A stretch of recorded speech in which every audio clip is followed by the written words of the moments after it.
इस बार अब चुनाव जो चल रहे हैं, पश्चिम बंगाल तक हम पहुंच गए, फिर घूम के आएंगे। अब पश्चिम बंगाल तक निकले हैं तो वहां की बात कर लेते हैं। इस बार बहुत सारी रिकॉर्ड वोटिंग हुई है, बिल्कुल, और इतिहास है। बिल्कुल। इसमें आपको क्या लगता है कि लोग निकले हैं, हवा बदली है, या वो डर था जो ममता बनर्जी कह रही थी कि आपका नाम कट जाएगा वोट से, इसीलिए लोग निकल के वोट देने आए हैं?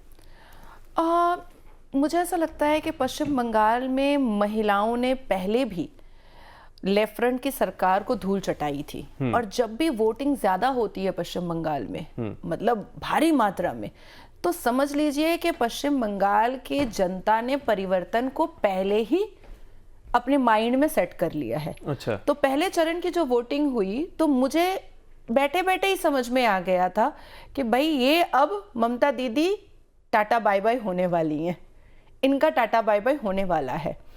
और जिस हिसाब से ममता बनर्जी ने रिलीजन डिस्क्रिमिनेशन करने की कोशिश की, जिस हिसाब से वो मुसलमानों की मसीहा बनने की कोशिश में लगी हुई थी, जिस हिसाब से वो मुस्लिम अपीजमेंट की राजनीति कंटिन्यूसली कर रही थी, जिस हिसाब से वो देश के संविधान को वायलेट कर रही थी, गुंडे मवालियों को पालने का काम कर रही थी, बेटियों का रेट लगाने का काम कर रही थी, बेटियों का रेप हो रहा था तो वो रेट लगा रही थी, चुल्लू पीने वाले को 2 लाख, चुल्लू पी करके रेप करने वाले जिसका रेप हो रहा है उसका 10 लाख।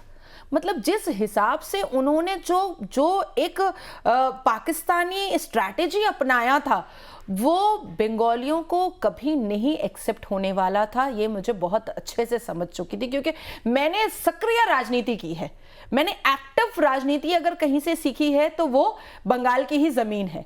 आज अगर मैं देश और विदेश में अगर मैं पॉलिटिकल मुद्दों पे बात रख पाती हूँ, या मैं अपने ऑरा को प्रेजेंट कर पाती हूँ, तो थैंकफुल तो मैं बंगाल को ही बोलूंगी, क्योंकि पॉलिटिक्स का पी से लेकर के एस तक मैंने सीखा तो बंगाल से ही है। तो बंगाल की हवा भी कौन से दिशा में चलती है वो भी मुझे समझ में आ जाता है।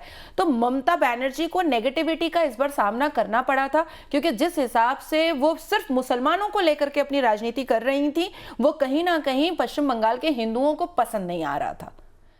तो इस बार गजवाए हिंद कैंसिल, भगवाए हिंद अप्रूव्ड।